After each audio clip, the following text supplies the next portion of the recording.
Perhatian. Konten ini mengandung konsep esensi ilahiyah yang membutuhkan aspek pemahaman mendalam, yang kemungkinan hanya dapat diakses dengan keterbukaan hati dan pikiran, untuk mencapai tingkat pencerahan dan kesadaran yang lebih tinggi. Assalamualaikum warahmatullahi wabarakatuh. Salam sejahtera untuk kita semua. Rahayu, namaste, om swastiastu, namo buddhaya, dan salam kebajikan untuk kita semua.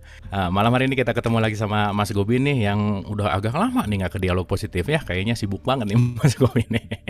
Hari ini kita akan bicara tentang we are what we eat. Oke. Kita sapa dulu nih pembicara kita malam hari ini. Apa kabar Mas Gobin? Ya, kabarnya bahagia.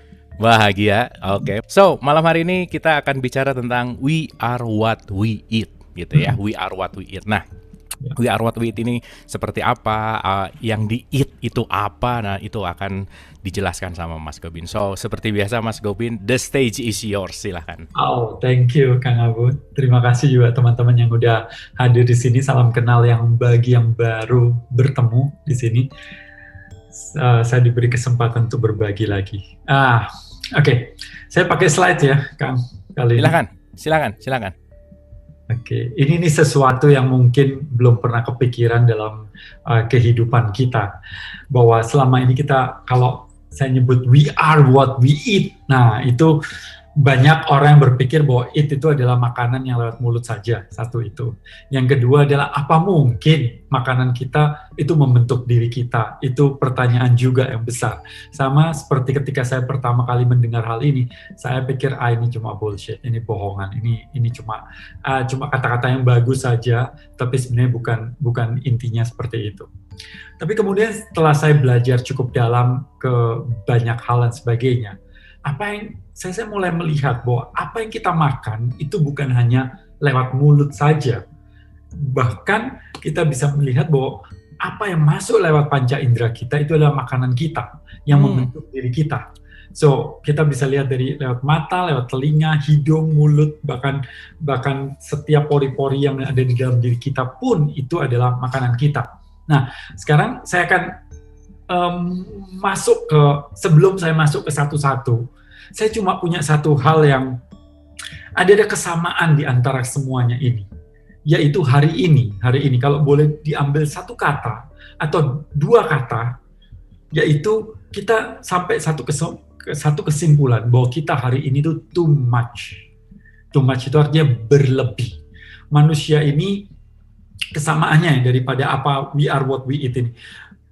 Manusia hari ini itu orang bilang kita kekurangan pangan ini dan sebagainya. Enggak, faktanya adalah kita kelebihan kalori, kita kelebihan pangan. Benar, memang begitu banyak orang yang meninggal karena kekurangan pangan, tapi sebenarnya lebih banyak orang yang meninggal karena obesitas atau penyakit-penyakit yang karena kita makan berlebih.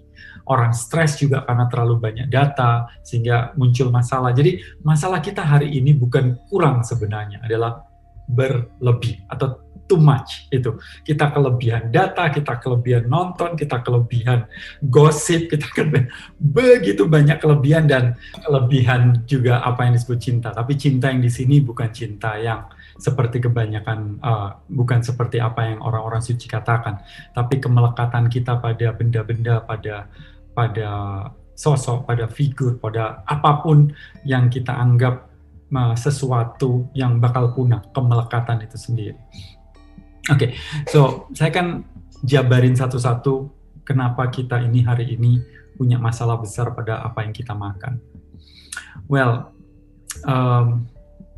yang pertama adalah yang paling banyak kita makan, yang paling sering kita makan, 24 jam sepanjang hidup kita yang paling sering kita makan adalah udara. Itu nggak banyak dapat porsi perhatian. Padahal hari ini kita itu terlalu banyak ngambil udara, dalam arti hyperventilation. Kita tahu bahwa semua orang di dunia ini itu memerlukan oksigen. Apalagi kalau kita mau melihat bahwa oksigen di dalam tubuh kita itu 65% berat atomnya. Sementara karbon 18%, hidrogen, nitrogen itu sekitar itu. Jadi di udara kita itu ada sekitar 96,2% yang membentuk tubuh kita. Sementara kalsium, potasium dan sebagainya itu hanya 3, sekian persen. Nah, tapi yang menarik adalah kita nggak banyak fokus pada OCHN ini. Nah, Menariknya adalah bahwa kita tahu bahwa sebagian besar penyakit itu dikarenakan karena kurangnya oksigen dalam tubuh kita. Dan sebagian besar orang berpikir bahwa untuk menambah oksigen adalah kita menarik nafas dalam-dalam. Seperti ketika orang stres, dan itu akan mengurangi oksigen di dalam tubuh kita. Kalau kita mau melihat data yang ada dari 24 published medical study, dikatakan bahwa napas normal menurut buku kedokteran itu 6 liter per menit. Tapi hari ini, hampir semua orang, 90% orang, mengalami apa yang disebut hiperventilasi. Hiperventilasi itu nafas melebihin daripada metabolisme yang ada. Kalau kita melihat bahwa orang-orang kena heart disease, diabetes, COPD, cancer, dan sebagainya, mereka punya nafas lebih dari 12 liter, lebih dari 2 kali dari nafas yang normal. Menurut Profesor Buteyko, ada sekitar, ini adalah penelitian, Mas, ya, ini normal breathing menurut medical textbook itu 6 liter. Orang yang sehat itu dari 14 study sekitar 6-7 liter. Tapi ketika begitu banyak orang yang kena heart disease, diabetes, dari begitu banyak penelitian, cancer, epilepsi, dan sebagainya, di atas 12 liter. Berartinya bahwa kita berlebih oksigen. Dan menurut Profesor Buteyko, ada sekitar 200 penyakit yang terkait dengan ini, yaitu semua alergi, asma, sinusitis, enzema, masalah seperti hormonal tiroid, aterosklerosis, diabetes, menopause, menstruasi disorder. Ini menarik ya, kenapa setiap masalah kewanitaan itu berawal dari kata-kata men? Seolah-olah prialah sumber dari masalah wanita. Infertility, impotence, gout, dan macam-macam seperti itu. Dikatakan karena kita bernafas dengan berlebih. Maka kita perlu, jadi makanan yang berlebih lewat nafas itu mengakibatkan begitu banyak penyakit. Ini nggak banyak di otak-atik. Sehingga apakah kita mau sehat, apakah kita mau tenang, atau kita mau gelisah, cemas, dan sebagainya, itu sangat-sangat tergantung dari banyaknya nafas kita. Karena kita tahu bahwa nafas itu bisa meningkatkan adrenalin, bisa meningkatkan serotonin, bisa membuat kita segar, bisa membuat kita ngantuk, bisa membuat macam-macam. Jadi sistem syaraf kita itu bisa dikendalikan oleh nafas kita, sistem kekebalan tubuh kita. Artinya bahwa apa yang kita makan lewat udara itu sangat penting, walaupun tidak banyak, lagi-lagi tidak banyak di otak-atik oleh para tenaga kesehatan atau terapi yang ada seperti itu. Itu mengenai hidung. We are what we eat, dari hidung. Itu kita tahu bahwa itu membentuk kita menjadi sehat atau sakit, dan juga membuat kita tenang atau gelisah. Kemudian coba bayangkan kalau kita mau lihat satu hari itu kita nafas 25.000 kali per hari. 25.000 kali. Itu luar biasa banyaknya. Jadi setiap asupan nafas kita itu ternyata mempengaruhi tubuh kita. Kemudian makanan lain yang kita lupakan bukan lewat mulut, yaitu lewat mata dan telinga. Masuknya begitu banyak data yang ada. Nah, ini sangat terpengaruh. Kita akan melihat bahwa orang-orang itu menjadi pro kelompok A, pro kelompok B, itu tergantung dari data yang masuk dalam diri kita. Ketika saya ketemu banyak setiap orang hampir mengatakan bahwa ketakutan dengan pandemi. Pandemi belum berakhir, pasti akan ada pandemi ke depan, pasti ada yang ke depan dan sebagainya seperti itu. Sementara, kalau menurut saya, pandemi sudah tidak akan ada lagi. This will be the last pandemic ever in the world. Seperti itu. Banyak orang memang mengatakan bahwa nggak mungkin ini akan ada lagi, tapi saya yakin banget bahwa pandemi ini akan menjadi pandemi terakhir di bumi ini. Kenapa bisa seperti itu? Karena hari ini seluruh orang-orang pintar di dunia sedang bekerja keras, bersatu untuk menemukan hal-hal yang tadinya nggak kepikiran. Kita tahu bahwa berapa puluh tahun lalu, contohnya ketika ada pembajakan pesawat, ada teroris dan sebagainya. Kemudian manusia menciptakan alat sehingga ketika kita masuk airport itu ada metal detector. Sehingga ketika kita datang ke sana ada metal langsung diperiksa sehingga kita tidak bisa membawa Di pesawat kita tidak bisa bawa senjata, sekarang cairan dan sebagainya seperti itu. Hari ini itu berlomba-lomba para ahli menciptakan alat untuk mengecek bila seseorang itu ada virus atau tidak di dalam tubuhnya. Definisi pandemi itu kan adalah satu penyakit yang menyebar dari satu benua ke benua lain, seperti itu. Jadi sebelum mereka berpindah untuk mendeteksi seseorang itu ada virus, bakteri dan sebagainya, itu akan mudah dilakukan di tahun-tahun ke depan. Sehingga pandemi kemungkinan tidak akan terjadi di masa-masa depan lagi, dan ini akan menjadi the last pandemi. Apalagi kerusakan yang luar biasa yang kita alamin hari ini itu mengakibatkan begitu banyak orang di dunia itu berpikir keras untuk bagaimana hal ini tidak terulang lagi, dan saya yakin itu akan terjadi. Nah, sekarang bagaimana saya bisa mendapatkan, saya percaya itu karena data yang saya dapatkan, karena apa yang saya baca, karena apa yang saya lihat, siapa yang saya ngumpul, channel apa yang saya lihat, itu sangat-sangat penting. Nah, hari ini kita ini melihat dunia, melihat dari kacamata handphone kita atau layar laptop kita, medsos kita, teman-teman kita, dan menarik sekali bahwa kita itu sangat dipengaruhi orang-orang sekitar kita. Bagaimana kalau kita pergi ke satu kota gitu, kemudian saya selalu bertanya waktu pilpres itu, kalau ke kota A, semua yang go-car atau grab car itu akan mengatakan calon ini yang akan menang, calon itu akan kalah. Ketika saya pindah ke kota lain, hal yang sebaliknya terjadi. So mereka yakin sekali. Karena apa? Karena kita pada dasarnya manusia itu makhluk yang sosial, tapi sosial yang terkelompok. Jarang sekali orang yang mau keluar dari situ dan melihat lebih luas. Nah, biasanya apa yang terjadi? Saya berpikir tadinya internet akan membuka mata manusia, tapi enggak. Ketika saya suka dengan calon tertentu, saya akan follow akun-akun yang mendukung calon itu, sehingga saya semakin kuat bahwa ini akan menang. Begitu pula dalam kehidupan kita, begitu kan, dalam apapun, dalam berbagai hal apapun. Nah, yang menarik beberapa penelitian, contohnya, kalau Anda punya teman-teman terdekat di Facebook Anda adalah obesitas, maka kemungkinan besar Anda juga akan obes. Ini menarik penelitian itu, seperti itu. Terus ada penelitian yang cukup lama, yaitu dikatakan begini, kalau mau tahu penghasilan seseorang, cari 5 teman yang paling dekat dengan dia, kemudian tanyakan berapa penghasilan 5 teman itu, kemudian bagi 5, maka itu adalah penghasilan Anda atau penghasilan orang tersebut. Jadi boleh dibilang kita ini sangat-sangat terpengaruh orang-orang di sekitar kita.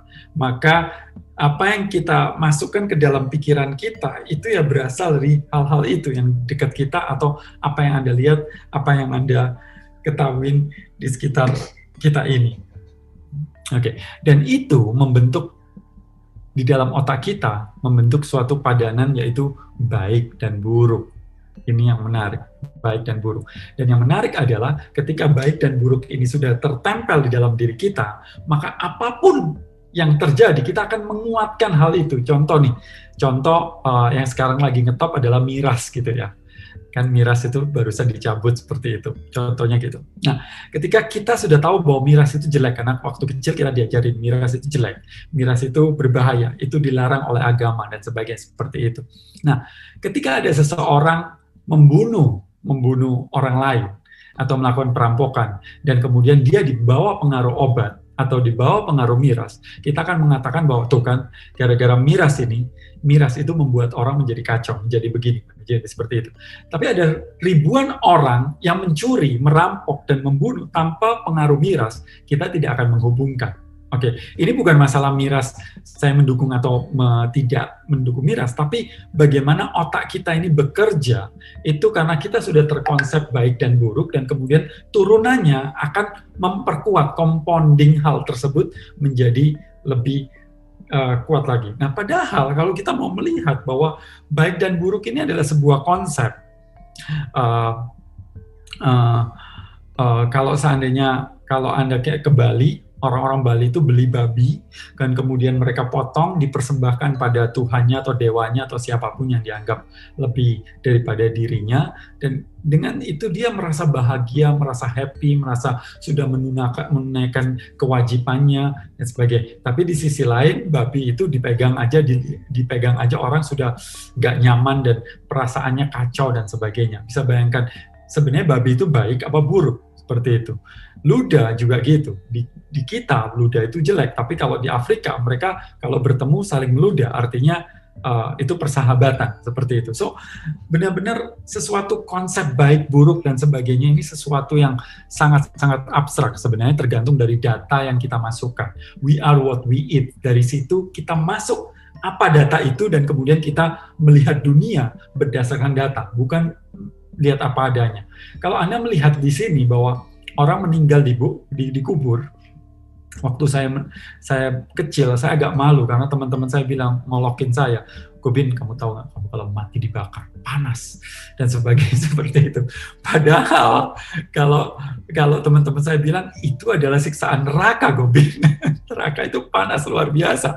Nerakanya siapa? Nerakanya di Persia, neraka di India, neraka di daerah situ memang panas. Ya kan, neraka surga itu kan bahasa-bahasa dari India, Persia dan sebagainya. Tapi kalau dalam tradisi Nordik, neraka itu dingin banget, neraka itu beku, neraka itu es, karena di sana es itu yang membuat menderita, daripada hangat itu malah disukain gitu. Jadi sebenarnya neraka ini ada atau ciptaan siapa sebenarnya? Saya juga bertanya-tanya sebenarnya, kok di setiap tradisi kok berbeda-beda begitu. Nah, jadi menarik banget bahwa kita melihat dunia ini jadi tergantung dari data yang kita masuk ke dalam diri kita. Itu yang membuat, nah kemudian baik dan buruk itu kan dipertentangkan selama ini. Tapi sebenarnya ini keduanya ini saling berteman begitu. Mereka nggak bisa dipisahkan seperti yin dan yang seperti itu. Apa ya? Banyak waktu saya kemarin nulis tentang miras itu di Instagram saya, dan kemudian ada bilang, saya sempat bilang bahwa banyak sebenarnya hal-hal yang tidak tertulis di kitab suci. Kemudian ada beberapa yang bilang di kitab suci kan juga udah ditulis, apapun yang berlebihan itu tidak baik. Tapi sebenarnya di dunia ini gak ada namanya berlebihan itu muncul sendiri. Berlebihan selalu muncul dengan kekurangan di sisi lainnya. Jadi kalau kita berlebihan kerja, kita pasti kekurangan main mungkin, atau kekurangan bertemu dengan keluarga. Dan sebaliknya, terlalu banyak main mungkin akan kekurangan kerja. Jadi mereka akan saling melengkapi, di mana ada kelebihan, ada kekurangan, dan seterusnya. Nah, saya jadi ingat cerita tentang Steve Jobs dengan Apple-nya. Bagaimana ini kalau lihat kita logo Apple ini kan menarik sekali. Kalau logo di tahun 76 itu gambarnya si Adam atau si Hawa itu ya, yang ada di situ di bawah buah si Apple itu. Tapi Steve Jobs itu melihat ini sesuatu yang baik apa buruk. Padahal kan kalau kita mau melihat di agama-agama itu kan Apple di sini Adam Apple, atau apel yang diberikan pada oleh si ular kepada si Hawa, itu adalah sesuatu yang buruk karena kita makan, akhirnya kemudian kita jatuh ke dalam dosa. Oke. Tapi yang menarik adalah Steve Jobs menangkap bahwa apa di balik itu, Hawa itu mau apa sih? Apa yang ada, desire apa yang ada di dalam si Hawa, yaitu keingintahuan. Manusia itu kan didrive oleh keingintahuan karena ada sesuatu misteri di balik kita semua. Kita nggak tahu di luar angkasa itu ada apa. Kita nggak tahu bagaimana setelah kematian. Ada sesuatu ruang yang kita masih misteri, nggak tahu. Dan kita pingin untuk mengetahuinya. Sehingga rasa penasaran, desire di dalam diri kita itu terus menggejolak. Apalagi waktu kita masih kecil. Gimana kita ingin tahu. Nah, tapi dia melihatnya, si Steve Jobs melihatnya bahwa ini adalah rasa ingin tahu dari seseorang, sehingga dia makan si apel itu. Oke. Di sisi lain ada yang memframing bahwa ini adalah keserakahan lah, bukan salah si setan yang membujuk, Tapi yang membuat Hawa itu makan adalah keserakahan yang ada di dalam dirinya. Bagaimana si Hawa itu memakan si itu karena apa yang ada di dalam dirinya. Jadi seperti kalau kita melihat ada seorang salesman nawarin saya, ini buku akan membuat kamu kaya, dan kemudian saya membeli buku itu, tentu bukan salah salesman-nya, tapi bagaimana kita diajarin bahwa yang salah adalah si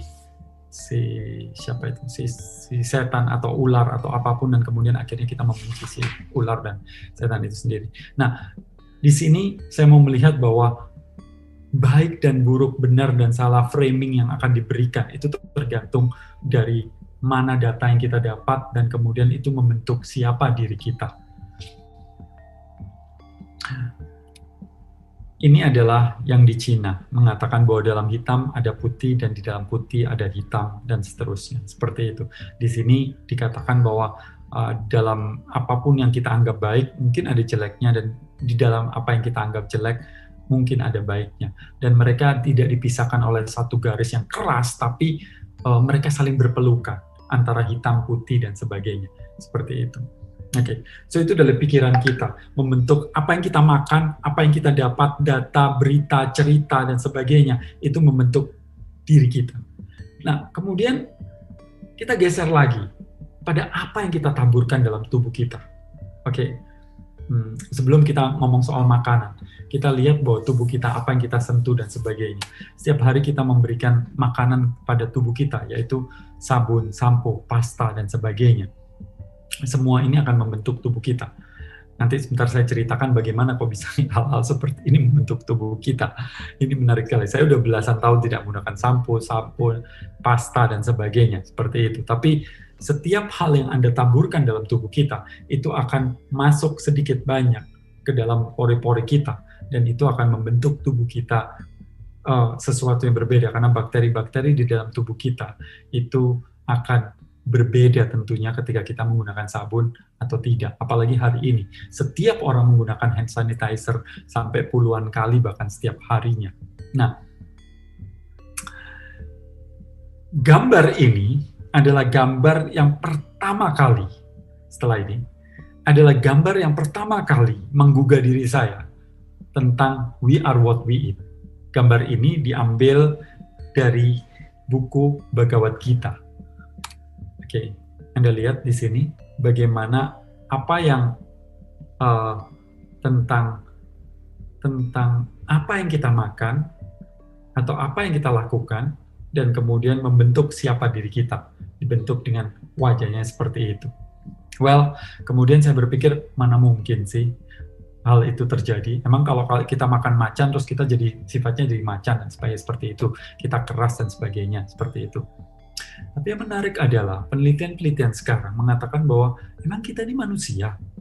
Sel manusia di dalam tubuh kita itu nggak sampai setengah dari bakteri yang ada dalam tubuh kita. Kita bisa melihat more than half your body is not human. Menarik banget kan? Bahwa kita berpikir bahwa itu adalah sel-sel kita, bahwa lebih dari setengahnya. Bahkan ada yang mengklaim kita ini 43%, 57% itu bakteri yang ada dalam tubuh kita, yang membentuk diri kita. Bahkan yang lebih parah lagi, human itu cuma 10%. Ada yang penelitian seperti itu, bahkan 90%. Ada yang mengatakan 99%. Oke, saya itu kelihatannya terlalu tinggi. Tapi kalau kita mau melihat lebih dari setengah dari diri kita, itu adalah bakteri. Dan bakteri ini berkembang sesuai dengan kondisi yang ada dalam tubuh kita, sesuai dengan apa yang kita makan. Kalau seseorang itu makan di daerah tertentu, contohnya dia tinggal di mana itu, di daerah kutub gitu, mau nggak mau dia makan daging terus, otomatis bakteri yang berkembang di tubuhnya ada bakteri yang untuk mencerna si daging. Nah, bakteri itu akan mempengaruhi hormonal di dalam tubuh dan akan membentuk sifat-sifat seseorang itu, baik keras, kasar, bukan keras tapi emosinya tinggi atau emosinya rendah atau ini dan sebagainya. Itu sangat-sangat terpengaruh. Well, dulu hal ini nggak saya pernah pikirin, tapi kita bisa melihat bahwa kalau kita ketemu orang Chinese, kita lihat kok kok aromanya seperti ini. Ketemu orang India, kok aromanya begitu. Bule kok baunya keju. Kok bisa seperti itu? Karena apa yang dia makan, itu akan membentuk tubuhnya untuk berkembang bakteri tertentu. Dan bakteri tertentu itu akan juga ada di dalam kulitnya. Dan bakteri yang di kulit itu identik dengan bakteri yang di usus. Dan bakteri yang kulit itu kalau kena apa itu namanya? Keringat nggak pernah bau ya. Keringat itu selalu steril, keringat itu kena bakteri dan bakteri itu berkembang dan kemudian munculkan aroma tertentu. Maka itu kenapa kok orang makan tertentu kemudian baunya seperti ini. Kalau kamu makan ini kemudian bau keringatnya seperti itu. Itu karena bakteri yang berkembang di dalam ususnya identik dengan bakteri yang berkembang di kulitnya. Seperti itu. Nah, ternyata ini sangat mempengaruhi cara kita berpikir, karena otak kedua manusia itu bukan di kepala, tapi ada di perut. Sehingga gut kita, kesehatan gut kita ini sangat berpengaruh terhadap kemampuan berpikir kita. Ini semakin hari semakin banyak penelitian ini yang mengatakan bahwa ini penting banget kita memelihara gut kita atau sistem pencernaan kita, yang dimana ini sangat terpengaruh lewat apa yang kita makan, yaitu makanan tentu makanan lewat mulut, kemudian nafas kita, karena setiap kali nafas itu akan mempengaruhi pH yang ada di dalam tubuh kita. Kemudian yang ketiga adalah stres atau tidak kita. Banyak atau tidak data yang kita masukkan itu akan membuat kita stres atau tidak. Semakin kita stres, otomatis tubuh kita akan tegang, tidak bisa mencerna, dan ketika tidak bisa mencerna, maka muncul bakteri tertentu, ditambah adrenalin, ditambah ini dan sebagainya. So ini kompleks banget sebenarnya, sehingga membentuk seseorang itu menjadi seperti ini dan seperti itu. Menarik banget. Itu kenapa we are what we eat ini semakin hari semakin relevan. Semakin banyak penelitian akhirnya semakin relevan bahwa penting banget kita untuk menyaring apa yang kita makan, dalam arti data-data. Kalau kita setiap hari nontonnya Booster, Sergap, Patroli, apanya nggak kita stres setiap hari, seperti itu. Nah, terus bagaimana kita makan, apa yang kita makan, itu akan berpengaruh terhadap itu. Nah, berbagai penelitian, kalau kita mau melihat, kemarin kan ngomong ribut-ribut miras ya, mari kita lihat sesuatu candu yang paling hebat, lebih dari kokain, yang dilegalkan di seluruh dunia, yaitu gula. Oke, kalau kita lihat, ini adalah banyaknya gula yang ada di produk-produk tersebut. Oke, padahal kalau kita mau melihat WHO, kalau nggak salah dia bilang bahwa gula dalam satu hari itu 25 gram gitu ya, 1 sendok 2 sendok teh gitu. Tapi 1 kali teguk itu banyak sekali. Dan ini akan mempengaruhi. Ada penelitian, ini adalah anak-anak ya, the food and behavior experiment. Anak-anak yang dikasih healthy food dan kemudian party food. Oke. Kemudian yang healthy food Anda bisa lihat itu insidennya sangat rendah dibandingkan dengan party food yang sangat penuh dengan gula dan sebagainya seperti itu. Maka Anda bisa bayangkan total insiden and bad behavior antara 120 dan 720 itu sekitar 6 atau 7 kali lipat seperti itu. Jadi anak-anak yang diberi makanan-makanan sehat dan makanan-makanan yang tidak sehat itu behaviornya berbeda. Nah, jadi kita penting banget untuk mengetahui atau berpikir ulang lagi ketika memberikan makanan-makanan pada anak kita. Nah, anak-anak kita ini kan seringkali kan ya dapatnya ya permen lah, coklat lah, soft drink lah, dan sebagainya. Kita nggak sadar bahwa itu begitu banyak gula di sana. Dan gula ini sebenarnya kalau sama alkohol di hati kita itu terproses dengan cara yang sama. Sama-sama dia di hati kita, cuma bedanya alkohol termetabolisme di otak, sementara gula enggak, sehingga maka itu alkohol buat bikin kesadaran kita agak drop. Tapi sebenarnya bahayanya kurang lebih juga sama seperti itu. Kalau kita nggak memberikan anak kita bir, jangan juga ngasih soft drink, karena itu juga sangat berbahaya pada anak-anak kita. Tapi kan gula itu kan dianggap sesuatu yang baik, begitu banyak makanan-makanan yang kita anggap itu sesuatu yang baik. Padahal kalau kita mau lihat tips-tips ya, Kalau Anda stress tip, Anda makan banana, itu tips-tips seperti ini banyak sekali. Bagaimana meningkatkan serotonin ini sesuatu yang baik dalam tubuh, hormon yang baik, Anda dikasih makanan-makanan tertentu dan sebagainya. Nah, kalau kita mau melihat dari kehidupan sekarang, atau waktu kita kecil, saya kecil, itu yang diajarkan adalah 4 sehat, 5 sempurna. Saya sempat berkeliling ke beberapa sekolah untuk mengajar beberapa teknik pelatihannya untuk sekolah-sekolah. Saya tanya, loh Bu, 4 sehat 5 sempurna masih ada nggak gitu? Oh ya, masih kita ajarkan. Menarik banget, padahal 4 sehat 5 sempurna mungkin udah 25 tahun sudah dihapus oleh Kementerian Kesehatan Republik Indonesia. Itu sudah sangat-sangat lama konsep ini, tapi apa yang terjadi, itu masih aja dipakai. Padahal ini sudah diganti. Kalau kemudian diganti apa yang namanya food pyramid. Nah, food pyramid ini juga sudah dihapus juga, sudah diganti menjadi, kalau Harvard University membuatnya menjadi food plate, ya, food plate. Ini healthy eating plate. Anda bisa lihat bahwa setengah dari makanan kita itu harusnya vegetable and fruit di situ. Buah dan sayuran harus menjadi setengah dari piring kita. Kemudian whole grain, makan makanan seperti beras, tapi yang berasnya yang tidak dipecah gitu. Jadi dia tidak dikupas kulit, tapi pecah kulit.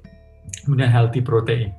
Yang menarik adalah kalau kita mau melihat dari sini, kemudian ke sini, dan kemudian ke sini, ini bisa melihat bahwa kita melihat bahwa ini yang diarahkan oleh para ahli, itu bahwa kita diminta untuk lebih banyak mengkonsumsi nabati daripada hewaninya.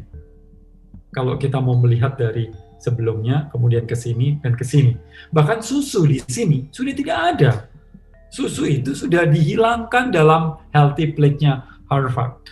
Nah, kenapa? Karena ya susu sapi itu untuk anak sapi, bukan untuk anak manusia gitu. Kita nggak pernah melihat hal ini terjadi pada kehidupan manusia, walaupun kapan-kapan ini ada gitu ya.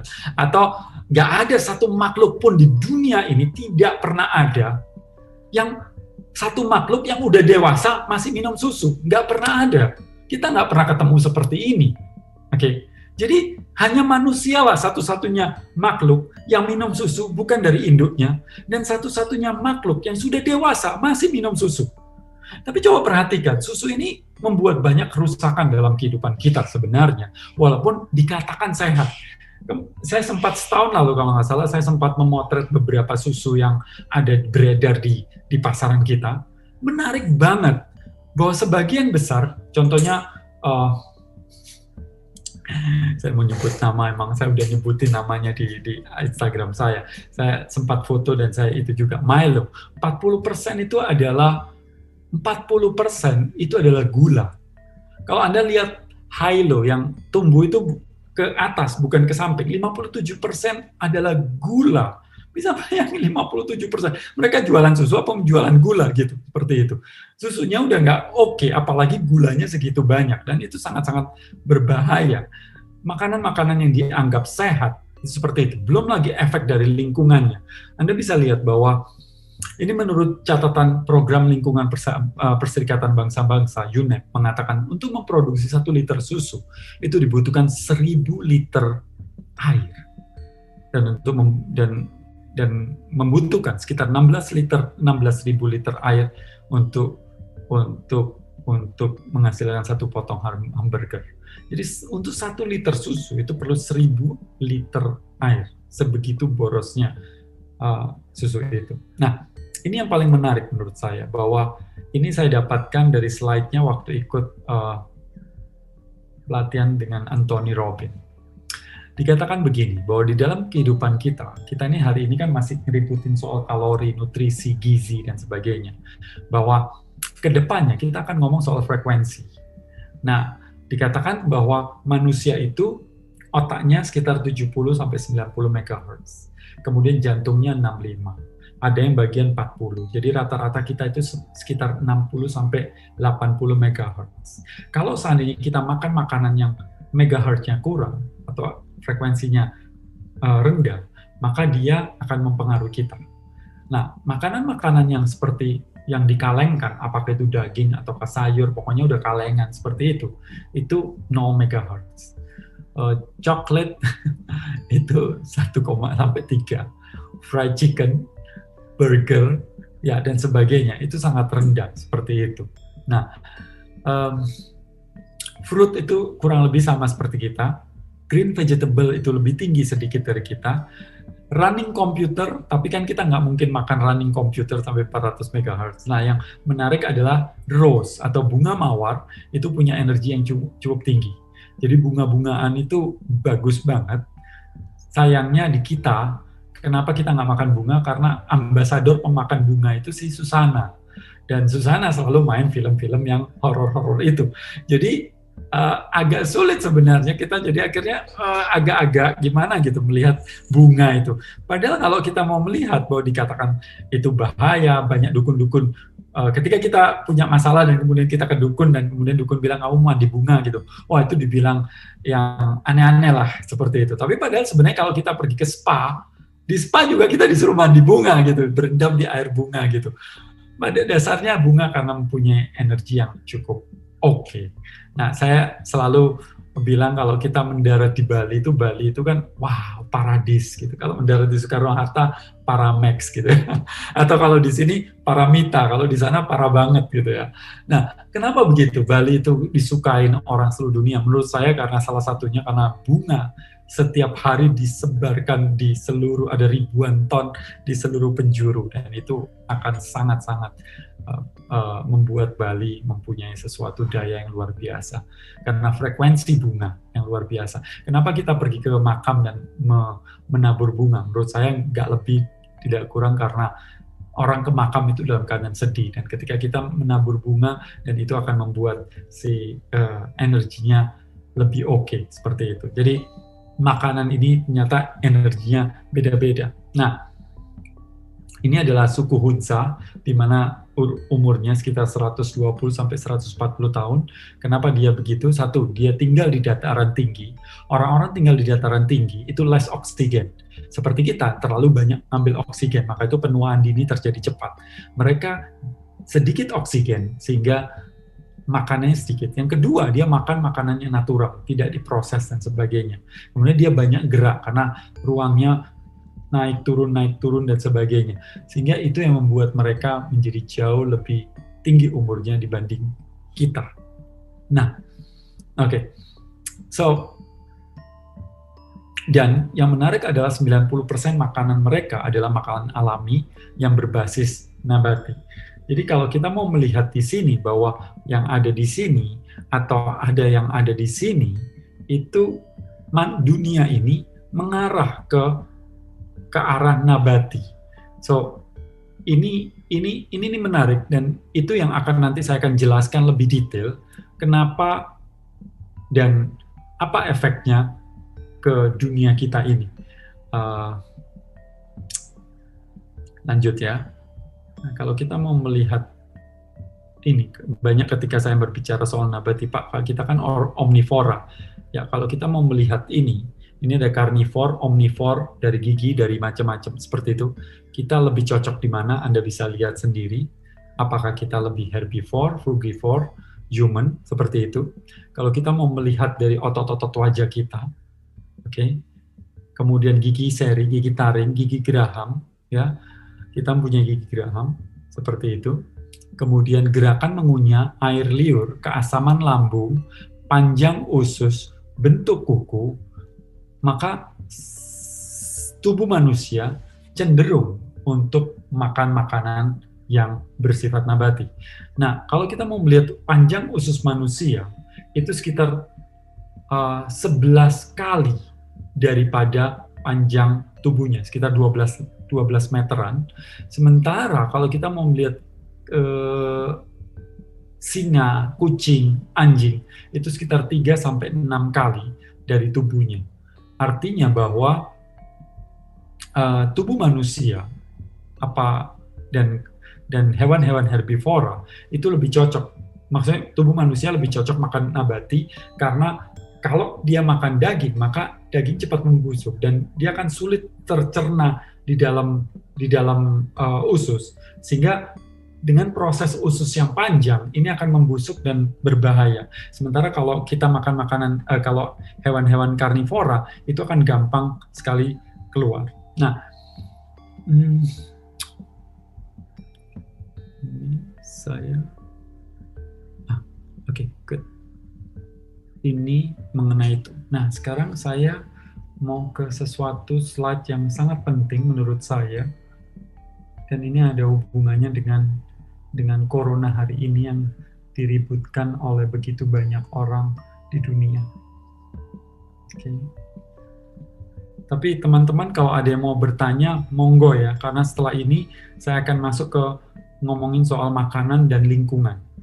Oke, tapi kalau ada yang mau bertanya, mungkin apakah kan kita ini materinya terlalu padat dan kemudian kita perlu untuk tanya jawab dulu atau langsung? Oke. Kita tanya audiens dulu sebentar, Mas Gobin. Oke, boleh tepuk tangan dulu dong. Ini asik banget ya, luar biasa nih, seru banget nih. Itu yang paling catchy tuh bunga tuh ya, 300 berapa tuh tadi? 320 MHz tuh. Itu baru tahu tuh Mas Gobin tuh. Ternyata bunga luar biasa tuh impact-nya gitu ya. Oke, so teman-teman dari pemaparan awal sampai sekarang, kalau ada yang mau bertanya atau ada yang mau menanggapi, boleh, silahkan. Tapi ini ada yang bilang langsung terus aja atau di akhir. Ya udah. Kalau gitu Mas Gobin katanya di akhir aja. Kayaknya ini penyerapan dulu, nanti di akhir baru kita full tanya jawab. Oke ya. So, siapkan pertanyaannya, siapkan opininya atau apapun, nanti terakhir kita akan banyak berdialog. Oke, thank you. Yuk kita lanjut. Silakan Mas Gobin. Ya, oke. Terus sekarang saya akan ngomong soal, kita kan hari ini ngeributin soal corona, bahwa kita berpikir bahwa ini adalah sesuatu yang sangat buruk. Tapi sebenarnya ini belum buruk banget. Ada sesuatu yang jauh lebih mengerikan. Tadi saya bilang bahwa ini akan menjadi last pandemi yang terakhir. Tapi sebenarnya di luar itu, ini ada sesuatu yang jauh lebih mengerikan dibanding ini semua. Tapi saya sedih banget karena begitu. Saya pernah melakukan survei. Nanti saya kasih tahu surveinya, hasil survei itu. Karena pada saat itu saya mau diundang oleh Unpar waktu itu untuk bicara di HI mengenai pembangunan dan lingkungan. Dan pada saat itu saya melakukan survei beberapa saat sebelumnya seperti itu, dan ada 1.000 lebih responden, dan hasilnya sangat menyedihkan dan ya. Nah, saya kembali ke slide itu. Oke. Saya kembali ke slide. Nah, Anda mungkin pernah hari ini ada begitu banyak orang yang mencaci maki Bill Gates. Oke. Ya, karena seolah-olah dia itu, ada yang mengatakan ini dalang dari semua corona itu adalah dia. Seperti itu.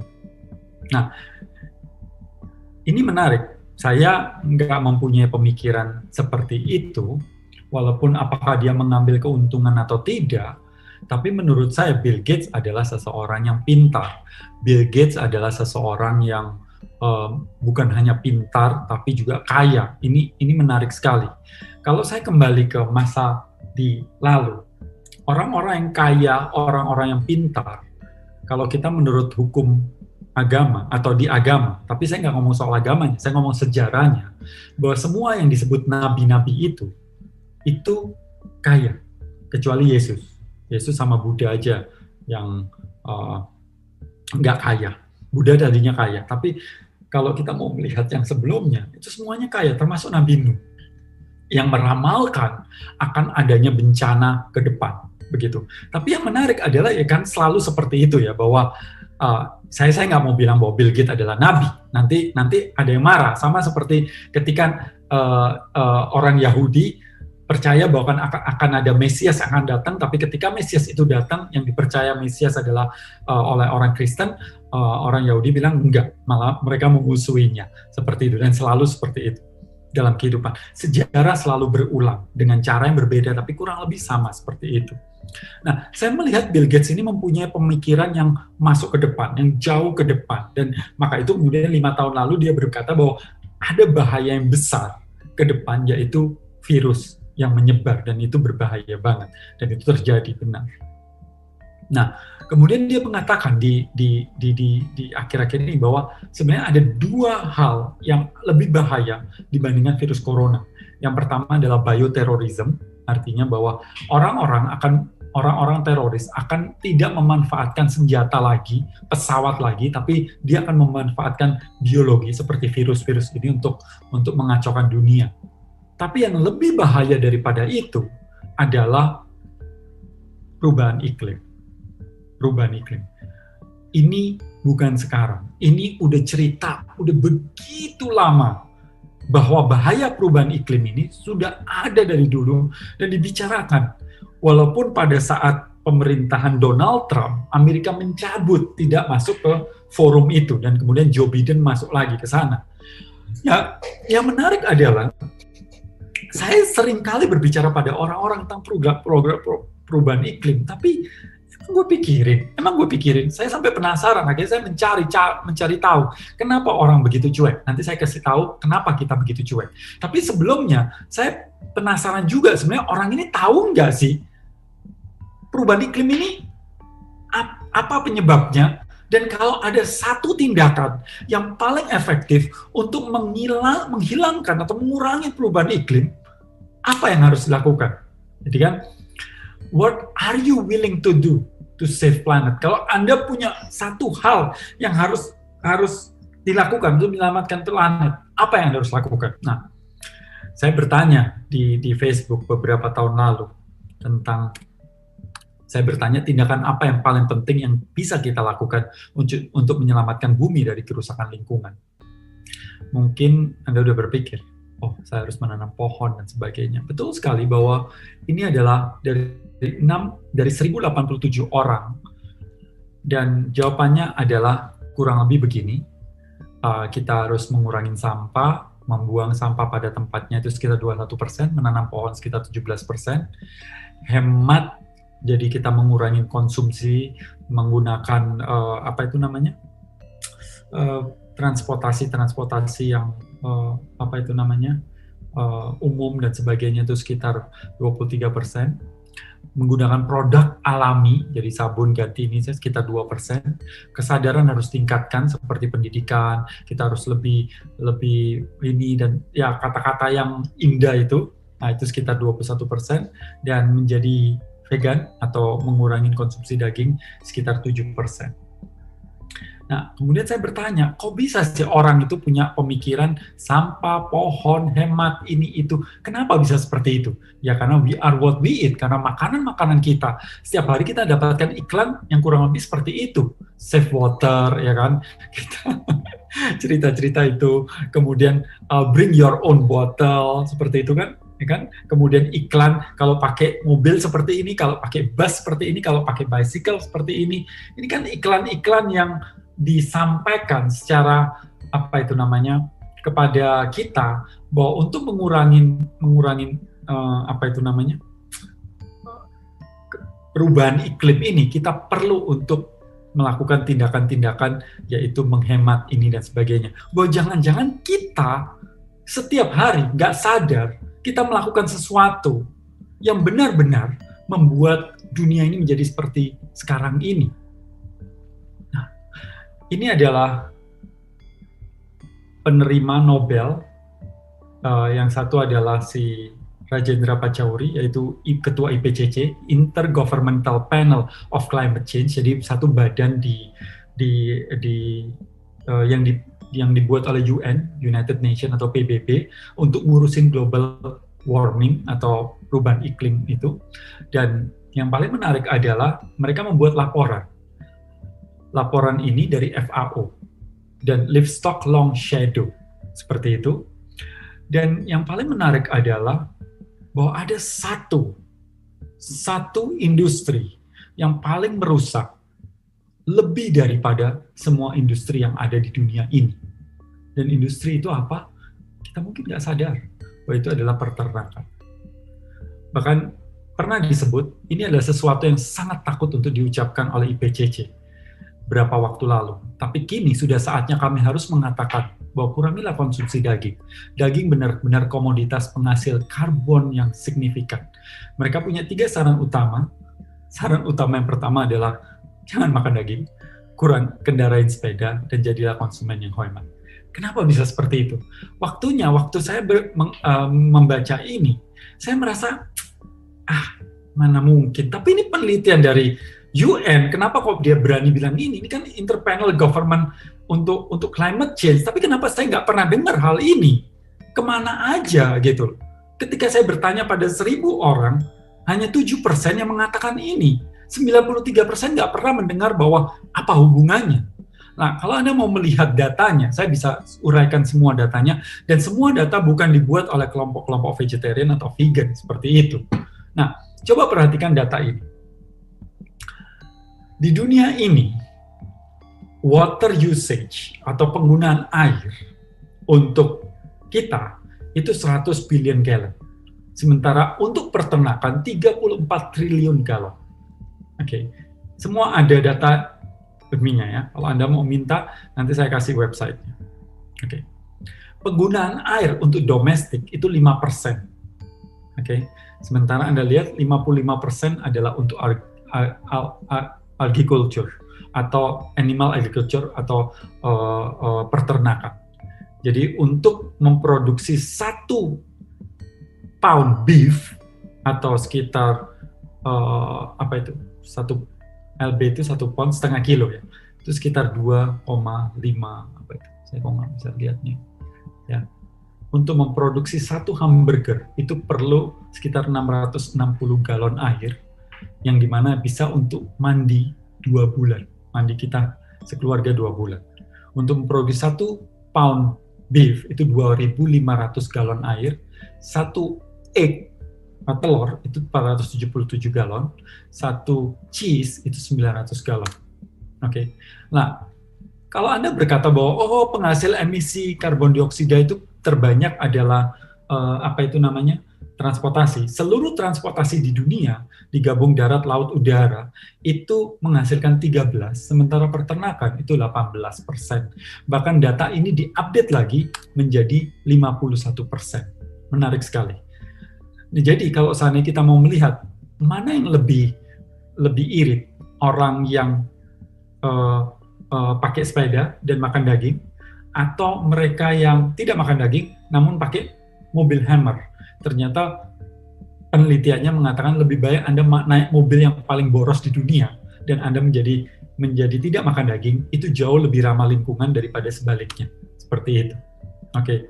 Nah, jadi livestock atau peternakan itu memproduksi 40% lebih banyak gas emisi dibandingkan seluruh transportasi di dunia. Oke. Seorang vegetarian mengendarai SUV Hummer itu masih lebih bersahabat dengan lingkungan daripada seorang pemakan daging. Ini komparasinya seperti itu.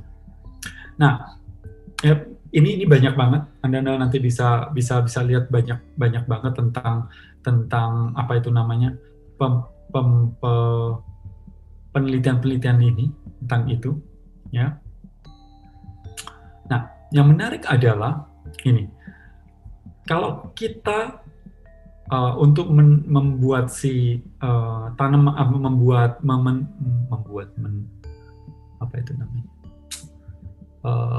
menternakan binatang itu diperlukan 33% air seluruh dunia, tempat yang sangat luas sekitar 45%, dan 91% Amazon itu rusak karena peternakan. Karena apa? Nanti saya jelasin kenapa bisa seperti itu.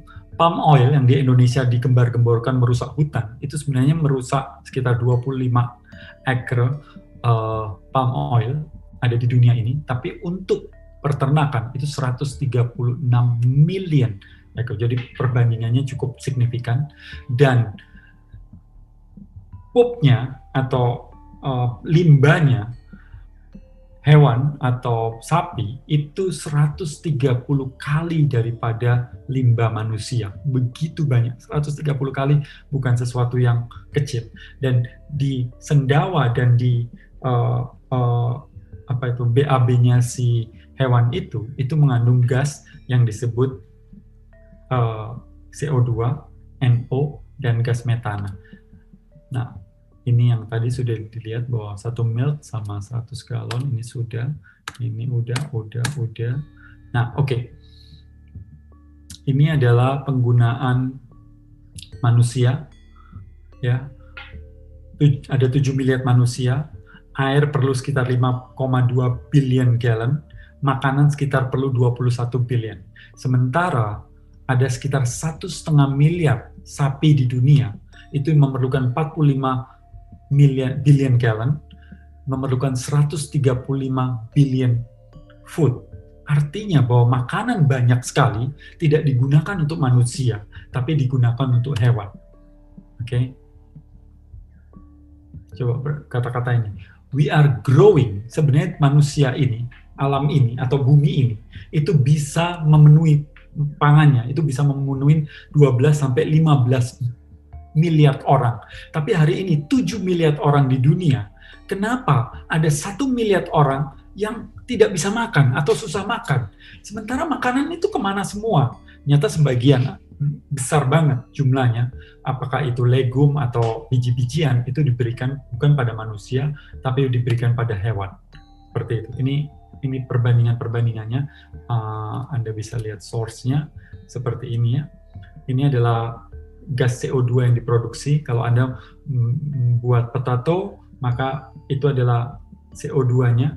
Anda lihat pork lebih besar, sapi yang paling besar, ayam dikit, seperti itu. Ini adalah omnivora. Jadi kalau Anda makan omnivora atau daging dan sayur, Anda memproduksi CO2 tinggi, oil, water, land. Sementara kalau Anda berubah menjadi nabati, Anda menjadi seperti itu. Sangat-sangat irit terhadap bumi kita. Sangat Oke. Kenapa bisa seperti itu? Karena untuk memproduksi 1 kilo daging, itu diperlukan 16 kilo sayur-sayuran atau biji-bijian. Sehingga karena biji-bijian ini dikasih ke hewan, maka begitu banyak manusia yang tidak bisa makan. Hari ini sekitar 40.000 orang setiap hari mati karena tidak bisa dapat makan. Apakah nggak ada makanan? Enggak. Karena makanan-makanan itu diberikan pada hewan daripada diberikan pada manusia. Di sisi lain, begitu banyak orang yang mati karena kelaparan, tapi sebenarnya lebih banyak yang mati karena kegemukan atau terlalu banyak makanan-makanan yang berkalori tinggi itu sendiri. Oke, ini ada 40.000 orang. Ya, oke. Ini cerita tentang, ini boleh dilihat sih. Percayakah Anda mampu menghabiskan 16 pon gandum, 8 kilo kedelai, 6 kilo jagung, dan 2.400 galon air sekali makan. Kalau Anda baca ini, setiap orang pasti nggak percaya. Tapi kalau Anda melihat perbandingan yang tadi saya berikan, coba Anda lihat di sini ada beberapa. Ini buktinya.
Oke. So sebelum ini nih Bill Gates sih pernah mengatakan bahwa future meat is vegan. Tapi sekarang ini ada berita sangat-sangat bagus bahwa di tahun 2040, 60% penduduk bumi akan makan daging yang dihasilkan dari laboratorium, bukan dari hewan lain. Jadi kita tidak membunuh binatang, tapi kita makan daging, 100% daging, tanpa harus membunuh binatang apapun. Sehingga gas CO2 itu bisa diperkecil, seperti itu. Nah, sekarang saya mau masuk ke satu hal yang sangat-sangat menarik. Bahwa kenapa kita begitu cuek? Itu yang selalu saya pertanyakan dari dulu. Kenapa kok ini ancaman lebih serius dari apapun di dunia ini? Jauh lebih serius daripada corona atau apapun. Tapi kenapa manusia begitu cuek terhadap global warming? Kenapa kita nggak kepicu untuk jalan? Nah, seperti itu. Well, padahal jelas-jelas bahwa global warming itu atau pemanasan global atau perubahan iklim itu terjadi. Well, Schopenhauer pernah mengatakan sebuah kebenaran harus melewati 3 tahap. Ditertawakan, ditentang habis-habisan, dan diterima. Oke, padahal bukti-bukti global warming itu sudah terjadi. Anda bisa lihat tuh. Dari jemuran kita semakin hari semakin tipis. Nah, tapi kalau kita mau melihat salju turun di sebagian timur tengah. Oke. Kemudian mengapa salju turun di bulan Desember padahal harusnya kalau di Australia bulan Juni, seperti itu. Nah, ini yang menarik. Saya bertanya-tanya, kenapa kok orang kok begitu cuek terhadap global warming atau pemanasan global? Apa yang terjadi di kepala kita? Kenapa kita nggak terpicu oleh global warming? Padahal manusia itu dikatakan makhluk yang cerdas, punya kemampuan untuk berencana. Kalau ada sesuatu yang ke depan, kita mengantisipasinya. Buktinya apa? Kita menabung, kita menikah, kita menyikat gigi, dan sebagainya. Itu kan berarti kemampuan kita untuk memikirkan masa depan. Ternyata ada 4 hal yang kenapa kok global warming ini cuek gitu. Ya, oke. Yang pertama, gimana? Karena global warming nggak punya wajah. Global warming tidak mempunyai wajah. Itu yang membuat kita tidak berpikir bahwa itu adalah sesuatu hal yang ancaman bagi kita. Manusia itu sudah berevolusi begitu lama untuk mengenali wajah. Maka itu ketika ada seseorang yang mukanya cemberut dikit, kenapa? Dia marah ya? Kenapa? Oh dia nggak itu? Dia kok orangnya ramah? Atau apa? Kita sudah sangat-sangat belajar banyak tentang wajah. Maka itu kita itu bisa melihat. Kita bisa melihat wajah di awan, tapi kita nggak bisa melihat awan di wajah. Ya kan? Itu tuh seperti awan itu, artinya wajah ini dan sebagainya seperti itu. Kita bisa, karena emang kita sudah berevolusi keras terhadap si itu. Jadi kalau umpamanya kita bisa melihat, ya kan, sosok ini dan sebagainya, Gunung Agung ada penuh sosok wajah raksasa di kepulan asap, bla bla bla dan sebagainya, seperti itu. Ya kan, kalau Anda melihat ini, Anda lihat tuh ada yang itu titik-titik yang gerak, tapi kelihatannya ada sosok yang datang ke kita. Nah itu sebagai ancaman dan sebagainya itu bisa. Kalau umpamanya si 9/11 itu 11 September itu gedungnya kena apa itu namanya, bukan aksi terorisme atau kena apa lightning itu apa ya, petir, maka kita nggak akan ingat itu seperti itu. Atau kita bisa lihat Haiti itu pernah ada gempa bumi sampai ratusan ribu meninggal. Kapan itu? Nggak ada yang ingat juga. Karena apa? Karena itu tidak disebabkan oleh sesuatu yang ada wajahnya, ada orangnya, seperti itu. Jadi kalau nggak ada wajahnya, manusia cenderung untuk tidak mengingatnya. Oke, itu yang pertama.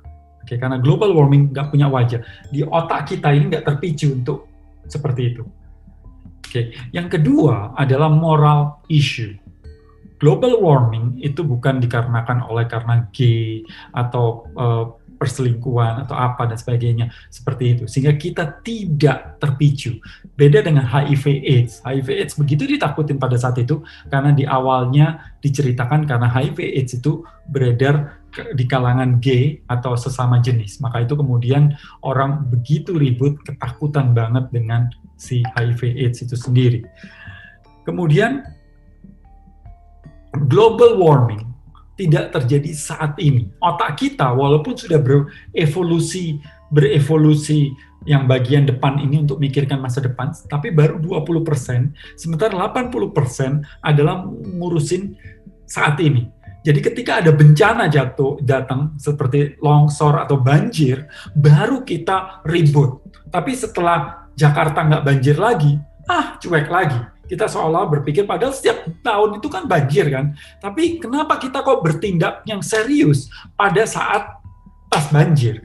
Pas enggaknya kita nggak bertindak. Itulah yang membuat akhirnya kita itu pada saat itu terpicu pada saat itu. Otak kita nggak berpikir tentang masa depan. Dan kemudian yang menarik lagi adalah global warming itu tidak terjadi langsung. Ya, dia terjadi pelan, sehingga Anda tidak menyadarinya. Jadi kalau seperti gambar barusan ini, kalau Anda perhatikan gambar yang barusan, kelihatannya gambar ini tetap aja sama. Padahal kalau Anda mau melihat di sebelah kanan bawah, itu ada terjadi perubahan. Sebentar, saya ulangin lagi ya. Coba perhatikan di sebelah kanan bawah, itu dia mulai pelan-pelan terkikis,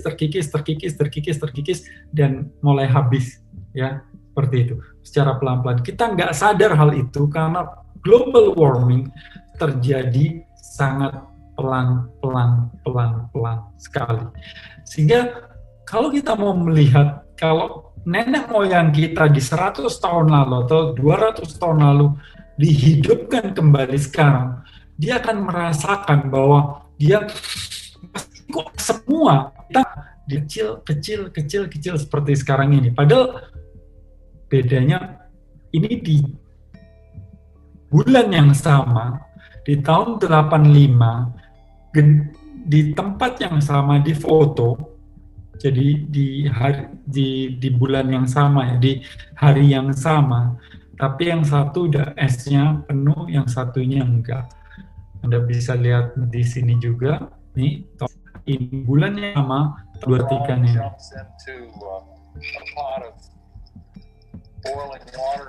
Jumps right out again because it senses the danger. But the very same frog, if it jumps into a pot of lukewarm water, will just sit there and it won't move. It'll just sit there even as the temperature continues to go up and up.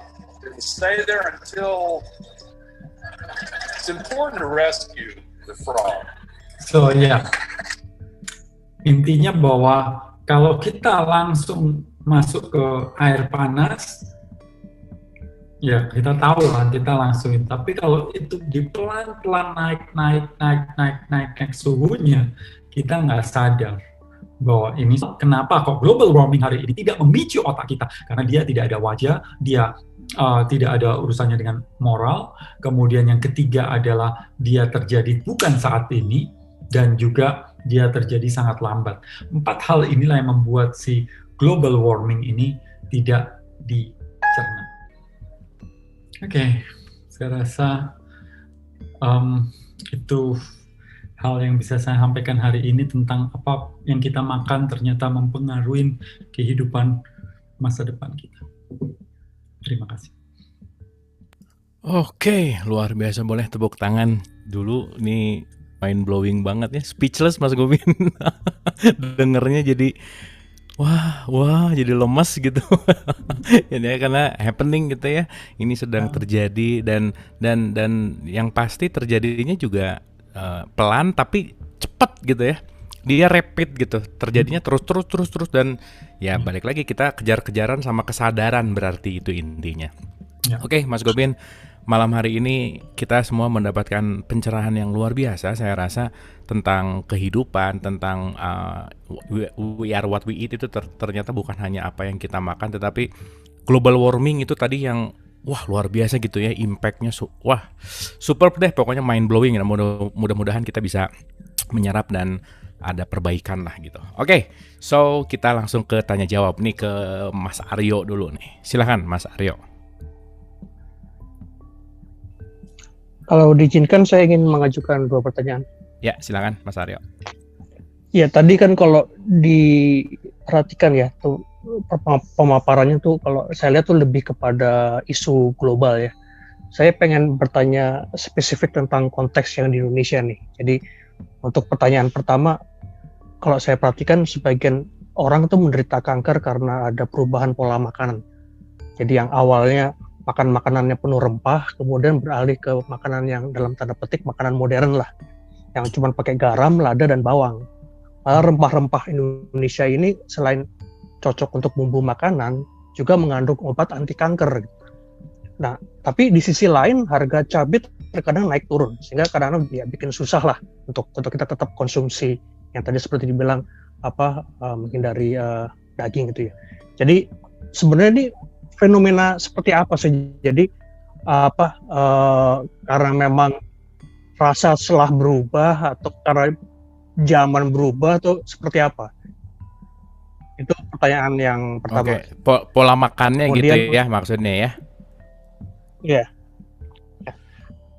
Kemudian untuk yang pertanyaan kedua, kenapa ya banyak orang yang senang makan daging seperti misalkan kambing atau makan gaji, makan urat, anti ampla yang pada intinya yang penuh lemak gitu kan. Padahal makanan lemak ini tidak menjamin rasa. Ada makanan-makanan yang tidak berlemak sama sekali, kayak saya ambil contoh misalkan gado-gado lah gitu kan, sayuran kan, tapi ya rasanya enak juga gitu. Terus belum lagi kalau kita bicara konsumsi kopi yang mengandung kafein, itu menjadi mungkin memperparah ya. Nah kemudian pertanyaannya adalah bagaimana mengelola dorongan rasa ini untuk makan hal-hal yang atau minum yang seperti itu menjadi pola hidup sehat. Aku juga sekaligus aman untuk dompet nih. Karena memang seperti tadi saya bilang seperti tadi yang harga cabai ya suka naik turun dan seperti itulah. Jadi itu saja pertanyaan saya. Terima kasih. Oke, thank you Mas Aryo. Mungkin kalau di summarize, satu tentang pola makan, yang kedua changing habit kali ya, perubahan cara dari. Ya, menarik banget bahwa selama ini kita berpikir bahwa rasa itu banyak di daging. Daging itu punya rasa. Sebenarnya daging nggak rasa. Yang bikin rasa itu bumbu-bumbuan. Daging harus dikasih bumbu, baru kemudian kita makan, baru ada rasanya. Kalau nggak ada rasa, ini suara saya oke kan? Oke, Mas Gobin. Oke. Ya, jadi itu yang terjadi. Sekarang ini begitu banyak makanan-makanan yang nabati, yang dimana rasanya nggak kalah gitu. Bahkan sekarang itu banyak yang mirip banget dengan daging, yang mereka-mereka yang baru ingin merubah pola makannya, dan mereka makan makanan yang vegan atau vegetarian, tapi rasanya tetap seperti itu. Jadi rasa kebanyakan itu dari tumbuhan, bukan dari dagingnya. Daging hanya teksturnya, seperti itu. Dan di sisi lain yang menarik adalah insting kita lah. Kalau kita lihat kucing itu melihat onggokan daging, dia bisa mau makan. Tapi kita begitu lihat daging saja, itu nggak mungkin makan. Tapi kalau kita lewat kebun sayur itu atau kebun buah, warna, aroma itu membuat air liur kita menetes. Artinya bahwa secara instingtif kita lebih cocok untuk makan sayuran seperti itu. Dan yang buat rasa itu si bumbu itu, rempah itu yang bikin rasa jadi enak. Dan ya cari aja sesuatu yang teksturnya mirip daging dan kemudian dikasih bumbu-bumbu itu dan rasanya udah oke banget. Banyak kan, apalagi di seluruh Indonesia sekarang sudah cukup banyak, udah gampang. Ketika saya menjadi vegetarian di hampir 30 tahun. Ya hampir 30 tahun lalu itu susah banget, tapi sekarang itu sangat-sangat gampang, sangat mudah untuk menjadi mengkonsumsi nabati seperti itu. Dan iya, nggak bisa dipungkirin bahwa industri membawa perubahan sangat luar biasa dalam perubahan pola makan kita. Mereka nggak peduliin sebenarnya apakah kita mau sehat atau tidak. Yang mereka peduli bagaimana makanan itu bisa dikemas, bisa awet, dan kemudian kita bisa makan seperti itu. Jadi, dan kita kan maunya yang murah juga. Akhirnya ya kita beli saus tomat dengan harga yang sangat murah, padahal kalau kita beli tomatnya aja nggak boleh dapet segitu. Dan kalau kita beli tomat seminggu kemudian kita makan, mungkin masih mau, tapi sebulan nggak mau. Tapi di botol itu bisa tahunan, bisa ada terus seperti itu. Artinya, kenapa bisa si botol tomat di botol itu kenapa kok bisa tetap awet? Karena bakteri tidak mau. Bayangkan, bakteri yang nggak punya otak aja nggak mau. Kenapa nggak mau makan seperti itu? Jadi hati-hati dengan proses itu, hati-hati dengan makanan-makanan instan. Ya, kalau Anda minum kopi, pastikan kopi itu yang bener kopi, bukan kopi kopi saset maksud saya, seperti itu. Itu nggak ada isinya. Saya pernah ambil satu kopi saset, 11 gram satu saset, 7 gramnya itu gula. Itu kopi, isinya kopi, katanya bubuk susu, dan kemudian ada gulanya. 7 gramnya gula, bubuk susunya berapa, kopinya berapa, seperti itu. Masuk akal satu saset Rp1.000, kopi, ada gula, ada susu, ada kopinya. Sasetnya aja Rp300. Lah kemudian dia mesti ngasih ke distributor, penjual, ini itu. Sebenarnya kopi berapa harganya? Sebenarnya itu kopi atau enggak? Dan mungkin kita beli kopi hari ini, berapa tahun kemudian rasanya tetap sama. Jadi merek A gitu, 4 tahun lagi kita beli, rasanya bisa sama. Ini kopi atau apa gitu? Saya nggak yakin itu kopi. Jadi kalau Anda mau minum kopi boleh, tapi kopinya pastikan kopi beneran, emang itu ya. Oke. Rasa itu aja. Oke. Thank you Mas Gobin. Kita ke Mbak Eka Sri Wahyuni. Silakan Mbak Eka. Ya. Ya, terima kasih Kang Abu. Ya. Malam Mas Gobin. Yo. Hari ini saya jadi kubu geng daster sementara waktu. Saya mengingat pernah Mas Gobin itu bilang bahwa pekerjaan terberat dari tubuh kita itu adalah mencerna makanan. Sehingga jujur saya bukan seorang vegan, tapi saya mulai mengurangi makan daging. Selain mikirin juga bahwa itu pekerjaan yang terberat. Tapi yang ingin saya pertanyakan adalah ada seorang narasumber yang bilang bahwa makan daging juga dikaitkan dengan aktivitas sehari-hari. Oke, boleh vegan, tapi itu biasanya yang cocok dengan vegan, itu yang biasanya aktivitasnya tidak memerlukan banyak energi, tenaga. Tapi kalau misalkan dia pekerjaannya sebagai seorang kuli bangunan gitu ya, nah itu kalau dia tidak makan daging-dagingan, energinya nggak bisa besar katanya. Terus bagaimana pula dengan yang dia melakukan diet ketofastosis. Nah, itu kan biasanya sih dominan makannya daging gitu, walaupun tidak campur karbohidrat. Nah, itu seperti apa gitu Mas Gobin? Terima kasih. Oke, thank you Mbak Eka, terima kasih. Silakan Mas Gobin. Saya mau jawabnya. Kita lihat binatang yang makan daging dan binatang yang makan sayur-sayuran. Semua hewan yang pekerja, mulai sapi, kuda, gajah, ada nggak yang makan daging? Mereka bekerja. Dan di SD kita diajarkan bahwa yang namanya energi itu dari karbohidrat. Oke. Jadi lagian orang-orang dulu, orang-orang kakek kita lah, nggak usah kita ngomong tahun 1900 berapa, 30-40 tahun lalu, orang-orang di Indonesia, di Jawa itu hanya makan daging ketika dia lagi lebaran, pas ada upacara potong kurban. Sisanya sih hampir-hampir semuanya makanan sayur. Nah, semua hewan pemakan daging, singa, macan, hidupnya bagaimana? 2/3 dari hidup tidur. Anjing, kucing, apalagi ular, bisa sebulan tidur. Beruang itu seminggu tidur habis makan, seperti itu. Nah, Anda mungkin, Pak, itu kan kuat, Pak. Singa kan kuat. Coba perhatikan di National Geographic Coba perhatikan di Discovery gitu ya. Si rusa lagi makan, lagi selesai makan gitu. Terus singa baru bangun. Teng. Kemudian apa dia incar? Rusa yang nggak siap ini dikejar. Rusanya lari. Terjadi perlombaan kejar-kejaran. Bila dalam 40 detik si singa tidak bisa menangkap si rusa, apa yang terjadi? Rusanya tetap lari. Sementara singanya seperti itu. Sama seperti binatang yang paling cepat di dunia, apa itu? Cheetah. Itu 20 detik. Jadi kalau Anda ketemu cheetah, pastikan Anda lari 20 detik. Nah, di situ dia udah stop, dia udah nggak bisa lebih dari itu, seperti itu. Jadi, artinya bahwa nggak benar bahwa energi itu hanya didapat lewat apa itu namanya, daging saja.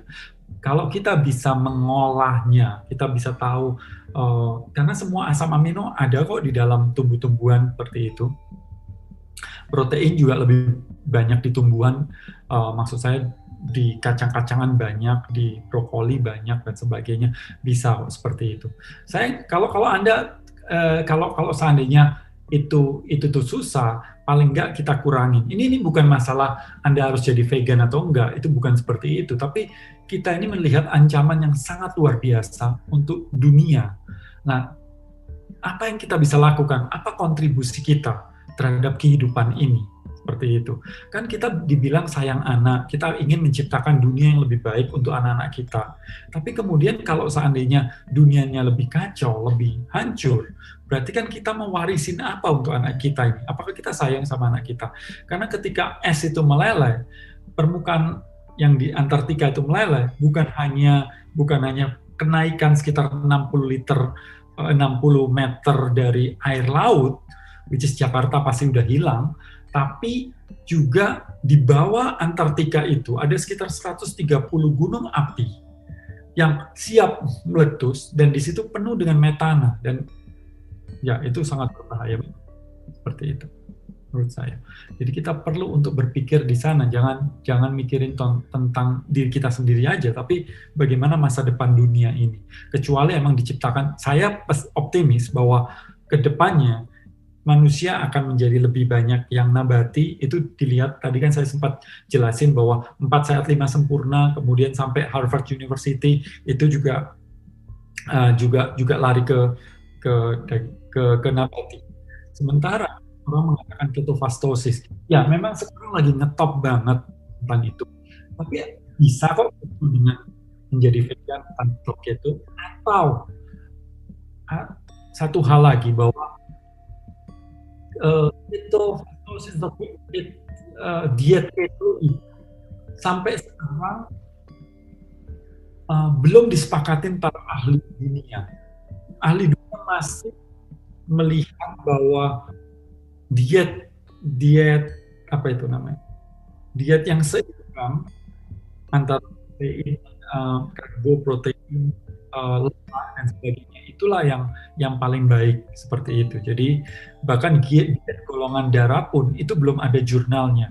Jadi memang mereka populer, tapi sebenarnya secara apa itu, saya bukan nutrisionis, tapi paling enggak saya pernah bertanya kepada berbagai nutrisionis, dikatakan hanya diet yang apa itu sebutannya, seimbang itu, yang tadi seperti food plate itu, tentang ada buah, ada sayur, ada healthy protein dan whole grain, seperti itu saran. Ya.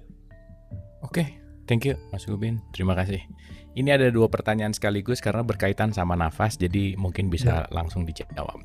Jadi gini, intinya, selamat malam, izin saya bertanya, tadi Pak Gubin mengucapkan bahwa apa yang kita makan itu tidak hanya malas untuk makan sampai diberi jamu penambah nafsu makan. Pertanyaannya adalah, dahulu ketika saya kecil penasaran dan ingin mencoba merasa kenyang tanpa makan dan minum, namun lewat bernafas dan sinar matahari seperti pohon berfotosintesis. Ketika mendengarkan pemaparan Pak Gubin di webinar ini, jadi saya berpikir jangan-jangan pemikiran saya kecil itu bisa direalisasikan. Terima kasih. Nah, yang kedua sekaligus, bernafas lebih sedikit apakah tidak melelahkan? Saya terbayang dengan menahan nafas, hasilnya jantung berdebar, nafas jadi tidak teratur. Silakan.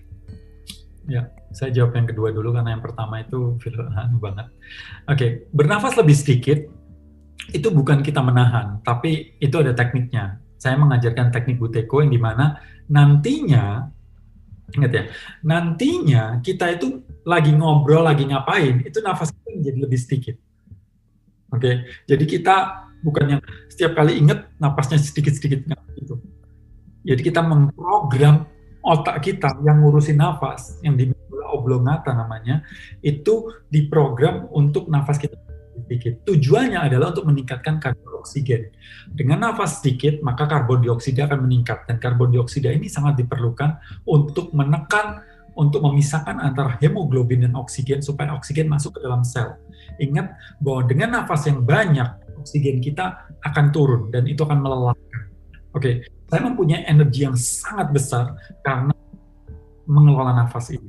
Ketika energi Anda rendah, itu pasti salah nafas. Kemungkinan besarnya salah nafas. Oke. Kemudian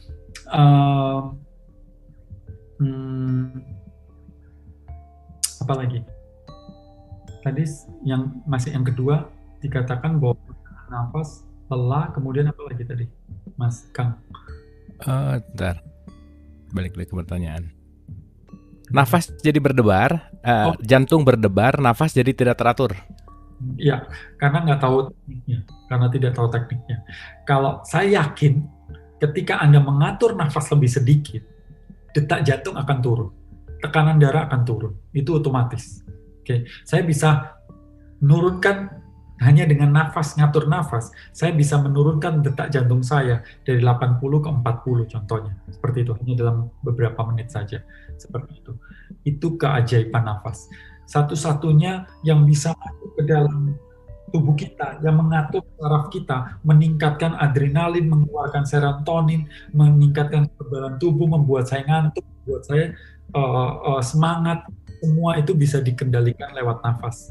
Itu luar biasanya nafas. Maka itu saya mengajar satu teknik nafas yang dimana ketika saya pergi ke daerah salju, saya nggak pakai alas kaki. Bagaimana setiap hari saya mandi pakai air es, berendam di es, itu karena nafas. Seperti itu. Jadi luar biasa nafas.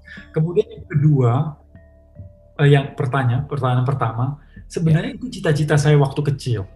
Saya pikir bahwa menjadi seorang vegetarian. Jadi kan orang itu katanya vegetarian, kemudian di atas itu fruitarian, kemudian liquidarian atau waterian, cuma air saja. Di atas itu breatharian, jadi breathe saja, bernafas saja. Karena energi itu kan dari matahari dan kemudian fotosintesis dan kemudian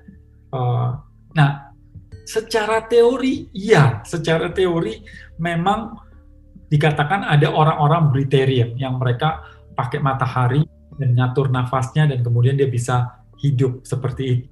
Tapi sampai sekarang penelitian belum ada yang bisa membuktikan hal itu. Seperti itu. Secara fenomenal ada orang-orang yang mengaku seperti itu, tapi sampai sekarang nggak ada jurnal atau penelitian yang mensahkan. Emang ada satu orang yang pernah dicek 10 hari nonstop, nggak makan, nggak minum, nggak tidur. Itu orang India, dan bisa. Dan dia minta matahari dan ngatur nafas, itu bisa. Tapi kalau untuk 10 hari ya? 10 hari? 10 hari, non-stop. Itu dimasukkan di satu tempat, diawasin 24 jam, tidak makan, tidak tidur, dan tidak minum. Itu bisa, itu pernah ada. Nah, tapi yang sampai nggak makan sama sekali lebih dari itu, saya belum pernah dengar. Saya penasaran seperti itu. Tapi ya, itu bisa dipastikan begini. Ketika kita mengatur nafas, makan kita akan lebih sedikit. Otot kita akan lebih terbentuk lebih baik.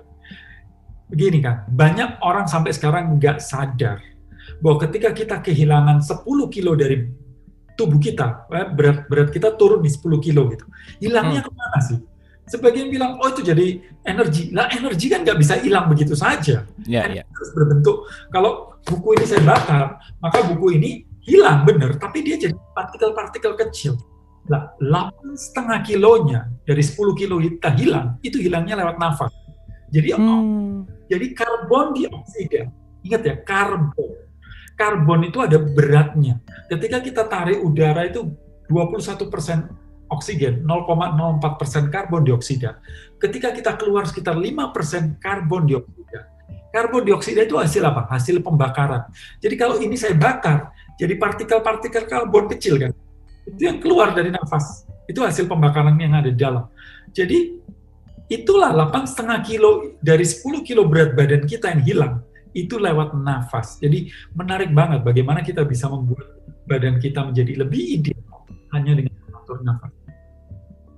Thank you Mas Gobin. Ini pertanyaan masih banyak tapi udah 21.13 kita ini udah sedikit overtime. So seperti biasa. Oh ya, sebelum final statement boleh tepuk tangan ya, malam hari ini seru banget. Malam hari ini banyak deg-degannya Mas Gobin, banyak apa ya? Wah, banyak ngeri-ngeri sedap gitu ya, serem gitu maksudnya. Yang kita hadapi yang sekarang yang terjadi, dunia global warming dan seterusnya ya yang diceritain Mas Gobin ini sedang terjadi gitu, dan ya mudah-mudahan betul kita jangan menyerah tapi ya kita lakukan yang terbaik sih, itu yang paling penting. So seperti biasa final statement silakan Mas Gobin. Oke, bahwa saya mau mengatakan bahwa hidup dunia ini adalah sesuatu, apalagi jadi manusia itu sangat-sangat berharga, di mana kita dibekalin suatu fasilitas yang luar biasa, yang kita tidak mungkin dapatkan kalau kita menjadi hewan atau tumbuhan seperti itu. Fasilitas itu adalah kemampuan kita berpikir, kemampuan kita mencerna, analisa, dan sebagainya, yang luar biasa, apalagi ditambah evolusi manusia yang sudah sangat keren seperti sekarang ini. So, manfaatkan ini semua dengan data yang bagus. Perhatikan, bikinlah saringan. Saya menyebut sih saringannya Socrates. Kalau di buku saya Happiness Inside, itu ada tulisan tentang saringan Socrates. Socrates itu tanya selalu setiap kali ada berita, tanyakan apakah itu berita itu benar, apakah berita itu kamu tahu sendiri, apakah berita itu benar, apakah berguna untuk saya. Kalau kita masih meragukan kebenarannya dan kemudian tidak berguna untuk kita sendiri, lebih baik nggak usah disebar. Karena banyak berita sekarang itu luar biasa, cerita dan sebagainya, membuat kita menjadi lelah seperti itu. Kemudian makanan kita, penting banget kita mengetahui bahwa makanan kita itu sekarang itu begitu banyak yang tersedia yang bagus, tapi juga lebih banyak yang benar-benar receh banget seperti itu. So, ketika kita punya kemampuan belajar sana sini, coba perhatikan makanan itu, karena dia akan mempengaruhi pemikiran kita, akan mempengaruhi fisik kita, emosi kita, energi dan sebagainya seperti itu. Dan yang terakhir adalah nafas kita, karena ini adalah makanan yang paling banyak, 25.000 kali per hari makan itu. Ketika kita makannya terlalu banyak, sama seperti makan di perut, kalau terlalu banyak jadinya loyo, lemes dan sebagainya. Begitu pula makan udara ini. Nabi Muhammad selalu mengatakan kan, berhentilah makan sebelum kenyang. Nah, sama seperti kalau saya ngajar di Buteko itu, berhentilah nafas sebelum kenyang. Jadi nafasnya perlu light itu tidak banyak-banyak, slow, lebih pelan seperti kita makan, bagus yang pelan. Kemudian deep itu berarti kita menggunakan diafragma seperti itu. So we are what we eat, itu bukan suatu istilah cuma hanya kata-kata manis saja, tapi ternyata siapapun diri kita, bagaimanapun pemikiran kita, emosi kita, energi kita, semuanya dipengaruhi oleh makanan kita yang masuk lewat mata, telinga, bahkan mulut dan juga hidung kita. So perhatikan itu saja. Terima kasih. Oke.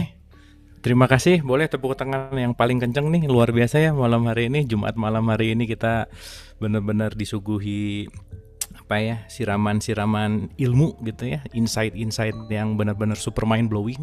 Kita dikasih data-data yang otentik, data-data yang sedang terjadi kekinian, yang benar-benar sedang terjadi gitu, yang bahkan kita nggak sadar, kita bahkan nggak tahu. Jujur saya banyak nggak tahunya tadi gitu ya, banyak sekali hal yang tidak tahu, dan malam hari ini Mas Gobin memberikan luar biasa. Sekali lagi boleh tepuk tangan untuk Mas Gobin. So dengan final statement dari Mas Gobin, Artinya malam hari ini cukup dulu, jangan pelan-pelan sekarang kita belajar, yang penting jangan menyerah, terus berjalan, terus belajar mencintai diri gitu dengan apa yang masuk ke dalam diri kita, yang udah dipaparkan dengan luas. We are what we eat gitu, diseleksi apapun yang masuk ke dalam diri kita, karena apa yang masuk itu akan menjadi diri kita. So, hati-hati, waspada, dan tetap cintai diri kita. Terima kasih, mohon maaf lahir dan batin. Wabillahi taufiq wal hidayah. Assalamualaikum warahmatullahi wabarakatuh. Terima kasih.